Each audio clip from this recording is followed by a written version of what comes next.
തെരഞ്ഞെടുപ്പ് കഴിഞ്ഞു, ഫലപ്രഖ്യാപനവും കഴിഞ്ഞിട്ടും CPIMൽ തോൽവിയുടെ കാര്യങ്ങളെക്കുറിച്ചുള്ള ചർച്ചകൾ അവസാനിക്കുന്നില്ല എന്ന് തന്നെ പറയാം. കഴിഞ്ഞ ദിവസം മുൻ വ്യവസായ മന്ത്രി P. രാജീവ് തന്നെ തോൽവിയുടെ കാര്യത്തിൽ മറ്റൊരു കണ്ടെത്തൽ കൂടി നടത്തിയിരിക്കുന്നു. അതായത് മറ്റാരുണ്ട് LDF അല്ലാതെ എന്ന മുദ്രാവാക്യം അതല്ലെങ്കിൽ കേരളത്തിൽ അങ്ങോളം ഇങ്ങോളം സ്ഥാപിച്ചിരുന്ന ബോർഡുകളിലുണ്ടായിരുന്ന വാചകം പാർട്ടിക്ക് ദോഷം ചെയ്തു എന്നാണ് പുതിയ കണ്ടെത്തൽ. അതായത് മറ്റാരുണ്ട് LDF അല്ലാതെ എന്ന് പറയുമ്പോൾ അത് പല ആളുകളിലും വേറെ ചില ചിന്തകളിലേക്ക് വഴിവിട്ട് കൊണ്ടുപോകേണ്ടി വന്നു എന്നുള്ളതാണ് ഒരു കണ്ടെത്തൽ. അതായത് ഒരു രാഷ്ട്രീയ പാർട്ടിയും വലിയ തരത്തിലുള്ള പ്രമാണിത്വം പോലെ പറയേണ്ട സാഹചര്യം ഇല്ലായിരുന്നു.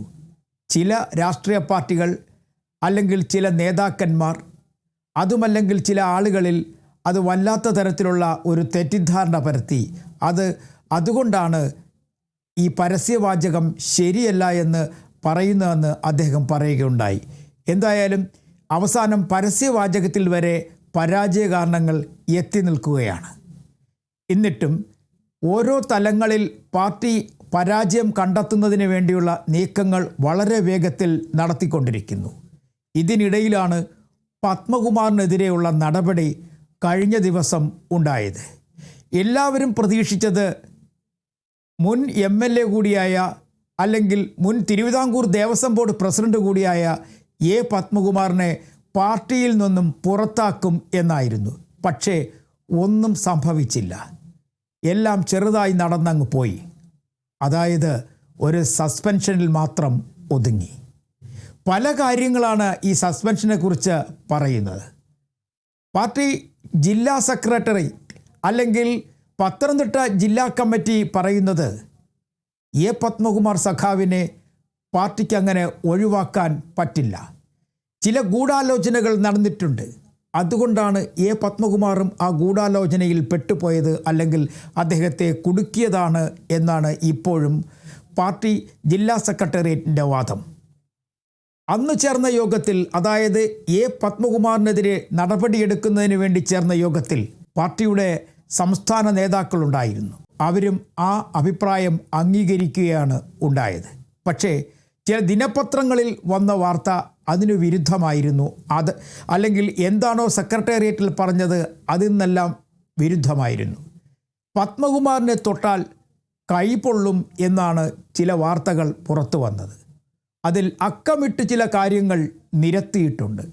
പ്രത്യേകിച്ചും ശബരിമലയുമായി ബന്ധപ്പെട്ട പ്രളയത്തിനു ശേഷം ശബരിമലയിലുണ്ടായ പ്രശ്നങ്ങൾ, സ്ത്രീ പ്രവേശനവുമായി ബന്ധപ്പെട്ട പ്രശ്നങ്ങൾ, അടിയന്തരമായി A. പത്മകുമാറിനെ സ്ത്രീ പ്രവേശന സമരം നടക്കുമ്പോഴേക്കും എന്തിനാണ് തിരുവനന്തപുരത്തേക്ക് വിളിപ്പിച്ചത്, മണൽ മാറ്റുന്നതുമായി ബന്ധപ്പെട്ട ചില പ്രശ്നങ്ങൾ, പ്രതിസന്ധികൾ, അങ്ങനെ തുടങ്ങി പല കാര്യങ്ങളാണ് പലരും പലതരത്തിൽ പുറത്തേക്ക് പറഞ്ഞുകൊണ്ടിരിക്കുന്നത്. എന്തായാലും പത്മകുമാറിന് ഈ വിഷയങ്ങളൊക്കെ വന്നപ്പോഴും ഒരു അഭിപ്രായവും ആരോടും ഒന്നും പറയാനില്ല എന്നായിരുന്നു മറുപടി. കാരണം കോടതിയുടെ വിലക്കൊണ്ട്. മറ്റൊരു കാര്യം, ഇതുമായി ബന്ധപ്പെട്ട അന്വേഷണങ്ങൾ വളരെ വേഗത്തിൽ പ്രത്യേക അന്വേഷണ സംഘം നടത്തി വരികയാണ്. ഇതിനിടയിൽ ഒരു അഭിപ്രായവും താൻ പറയത്തില്ല എന്ന് പറയുകയും ചെയ്തു. എന്നാൽ ഒരു ഭീഷണി എന്നോണം പത്മകുമാർ ഒരു കാര്യം പറഞ്ഞിരുന്നു, താൻ ചിലതൊക്കെ എഴുതും എന്ന്. ദൈവതുല്യരായ ചില മനുഷ്യരെക്കുറിച്ച് തനിക്ക് ചിലതൊക്കെ പറയാനുണ്ട് എന്ന് അദ്ദേഹം പറഞ്ഞിരുന്നു. പക്ഷേ നിലവിൽ തൽക്കാലം ആത്മകഥ എഴുതാനും അല്ലെങ്കിൽ സംഭവിച്ച കാര്യങ്ങൾ എഴുതാനും ഒന്നും പത്മകുമാർ തയ്യാറല്ല. കാരണം സസ്പെൻഷനിൽ കാര്യങ്ങൾ ഒതുങ്ങിയിരിക്കുന്നു, അവസാനിച്ചിരിക്കുന്നു. പക്ഷേ ഇവിടെയാണ് ചില കാര്യങ്ങൾ മനസ്സിലാക്കേണ്ടത്. A. പത്മകുമാറിനെ പോലെ തന്നെ പാർട്ടിയുമായി അടുത്തു ബന്ധമുള്ള മറ്റൊരാളായിരുന്നു ഈ കേസിലെ മറ്റൊരു പ്രതി കൂടിയായ N. വാസു. അദ്ദേഹം ഇപ്പോൾ ചിത്രത്തിലേ ഇല്ല. പാർട്ടിയുമായി നല്ല ബന്ധമുണ്ടായിരുന്നു. പാർട്ടി പ്രവർത്തകനായിരുന്നു. പാർട്ടി ചില ഉത്തരവാദിത്തങ്ങൾ അദ്ദേഹത്തെ ഏൽപ്പിച്ചിട്ടുണ്ടെന്നു. അതെല്ലാം കൃത്യമായി നടപ്പിലാക്കുകയും ചെയ്തു. തൽക്കാലം അദ്ദേഹം ഈ രാഷ്ട്രീയത്തിൽ നിന്നൊക്കെ വിട്ടു മാറി നിൽക്കുകയാണ്. കാരണം അദ്ദേഹവും വല്ലാതെ മാനസികമായി തകർന്നുപോയ ചില സംഭവങ്ങൾ ഈ അന്വേഷണവുമായി ബന്ധപ്പെട്ട് ഉണ്ടായി എന്നാണ് അദ്ദേഹം ചിലപ്പോഴൊക്കെ ചിലരോട് പറയുന്നത്.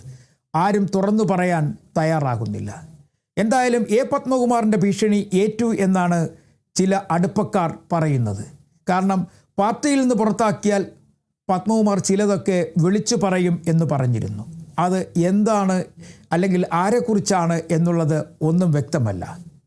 പാർട്ടി ജില്ലാ സെക്രട്ടേറിയറ്റ് യോഗം തുടങ്ങി ചുരുങ്ങിയ സമയത്തിനുള്ളിൽ തന്നെ അവസാനിക്കുന്നു പത്മകുമാറിനെതിരെ ഒരു സസ്പെൻഷൻ നടപടി മാത്രം.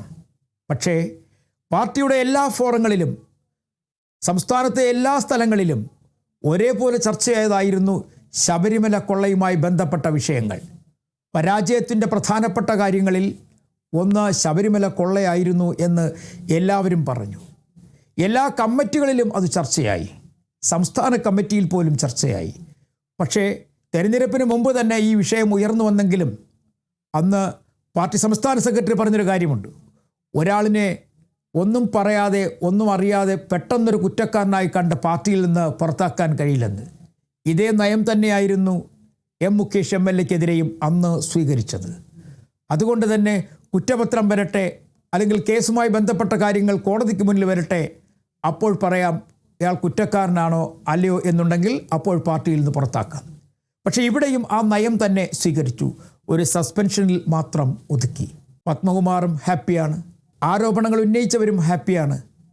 പ്രശ്നം ഏകദേശം പരിഹരിച്ചു എന്ന് തന്നെ പറയേണ്ടി വരും, അല്ലെങ്കിൽ പറയാൻ കഴിയും. നിലവിലെ സാഹചര്യത്തിൽ പാർട്ടിക്ക് അങ്ങനെ ഒരു വലിയ നേതാവിനെ പുറത്താക്കി മുന്നോട്ട് പോകാൻ കഴിയില്ല. കണ്ണൂരിൽ കണ്ടതാണ് പ്രശ്നങ്ങൾ. വളരെ ചെറിയ പ്രശ്നങ്ങളായിരുന്നെങ്കിൽ തന്നെയും പക്ഷേ 2 സീറ്റുകളാണ് പാർട്ടിക്ക് കണ്ണൂരിൽ നഷ്ടമായത്. എ പത്മകുമാറിനെ സംബന്ധിച്ചിടത്തോളം ജില്ലാ രൂപീകരണം ആയ നാൾ മുതൽ തന്നെ, അല്ലെങ്കിൽ പത്തനംതിട്ട ജില്ല രൂപീകരിച്ച നാൾ മുതൽ തന്നെ പത്തനംതിട്ടയിലെ ശക്തനായ നേതാവായിരുന്നു.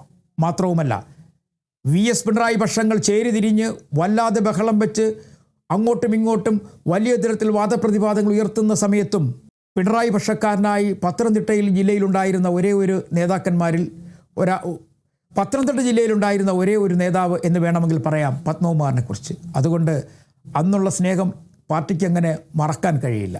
എന്തായാലും സസ്പെൻഷൻ നടപടി, പത്മകുമാറിനെതിരെയുള്ള നടപടി ഇന്ന് വീണ്ടും ചർച്ചയായിക്കൊണ്ടേയിരിക്കുന്നു. ആ ചർച്ച തുടരുകയാണ്. എന്താണ് നടപടി ഘടിപ്പിക്കാത്തത്? പക്ഷേ അതിനും ജില്ലാ സെക്രട്ടേറിയറ്റിന് ഒരു മറുപടിയുണ്ട്.